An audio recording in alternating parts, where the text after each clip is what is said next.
In Norway, the future may be now in the push to adopt electric cars, and a Super Bowl ad with Will Ferrell brought that into sharp focus this past weekend.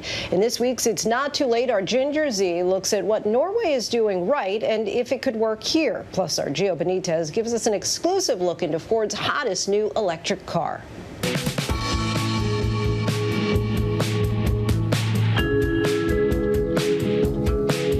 Hi, I'm Ginger Zee, and it's not too late. Last week, we broke down the state of the electric vehicle here in our country. It isn't quite there yet, but this week we are getting inside Ford's new all-electric Mustang. Most importantly, though, we're going to show you how some countries and companies are leading the charge. Get it? The charge? Anyway, thankfully, Will Ferrell kind of served up some of the electric info just recently in the GM Super Bowl ad. Did you know that Norway sells way more electric cars per capita than the U.S.? Norway. We're gonna crush those losers. Crush them! Those losers are actually one of the countries that are winning the worldwide race to electrify. In Norway, in 2020, 54% of all the vehicles that were purchased were electric. 12% of the country already drives electric. They are global leaders, and they have a great sense of humor. Look what they had to say to Will Ferrell and GM. Holy mackerel, the Americans are coming, and Will Ferrell does not look happy. What do we do? We have to make a public apology. Of course, we shouldn't have become the leading country in the world when it comes to electrical vehicles without checking with you first. And we fully understand that you want to punch us in the face. All jokes aside, we wanted to get the scoop on what's happening in Norway and maybe learn a few lessons. This hasn't happened in Norway because we are more environmentally friendly than in the US.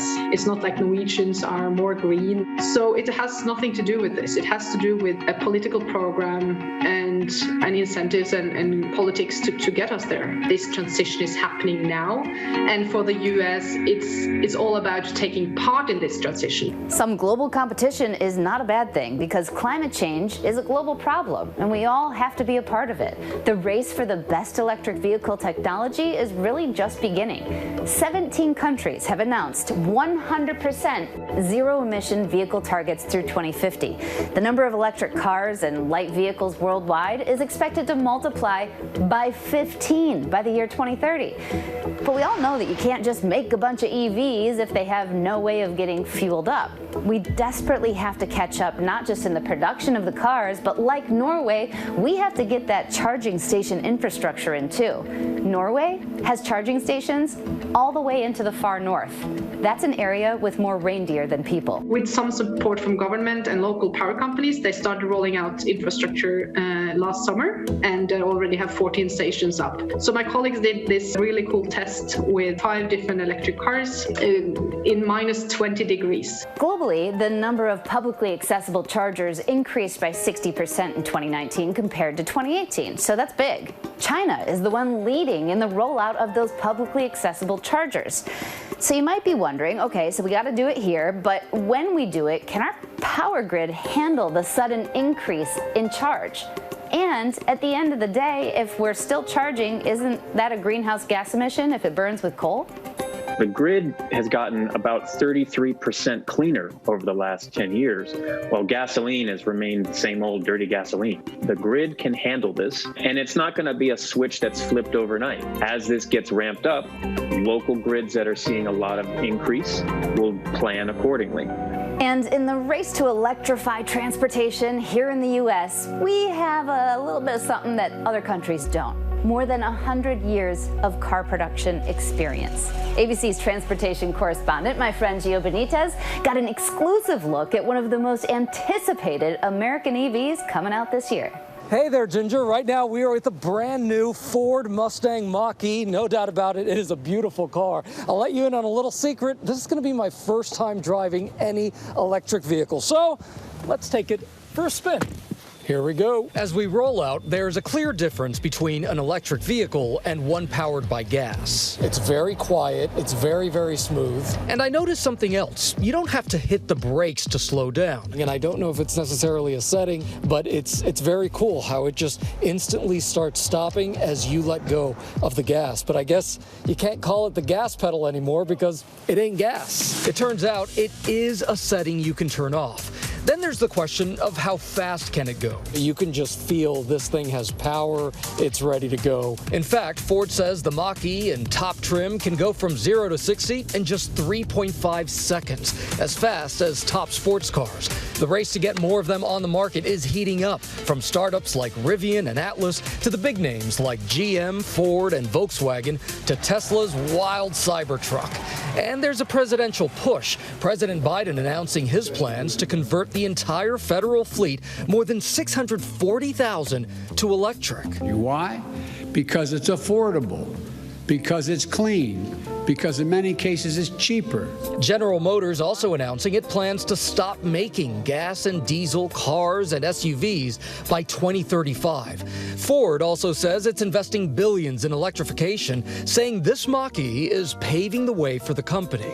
We pulled over to chat with Ford's Darren Palmer about their plan. What do you tell the family, Darren, that wants to get on that great American road trip, but they're concerned, hey, can I do this really in an electric vehicle? We put together the largest charging network in America, specifically for this car. And you type in where you want to go, the car works out where the fast chargers are, and it routes you to those. EV prices are starting to go down. This Mach-E starts at $42,000. Other automakers have some starting at $31,000. And for some buyers, there are federal tax credits. Listen, I don't need to tell you, this country is a truck and SUV country. And that's one of the reasons why electric vehicles haven't necessarily taken off just yet, right? We looked for which part of the market we can serve the most with. And SUVs being so popular, because of the utility they give for you and your families, that's why we selected this segment.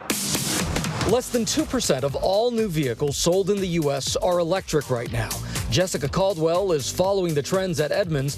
While she's seeing more excitement, she says there are still hurdles. We need infrastructure to be in place to be a lot better, to make it easier and faster for people to charge. If everyone was to suddenly own an electric vehicle, what would that do to the power grid? Could it support it? I can't get over how smooth this is. Despite these obstacles, as I hit the road for this test drive, well, it feels like a Mustang, that's for sure. Experts think we are on the brink of something big, and America is on the road to a more electric future.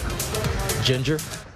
Gio, I have to agree. That Ford Mach-E is just the start of so many new Earth-friendly cars here in the U.S. I'm Ginger Zee, and I promise it's not too late.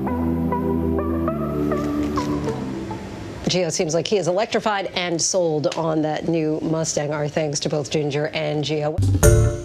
Hi, everyone. George Stephanopoulos here. Thanks for checking out the ABC News YouTube channel. If you'd like to get more videos, show highlights, and watch live event coverage, click on the right over here to subscribe to our channel. And don't forget to download the ABC News app for breaking news alerts. Thanks for watching.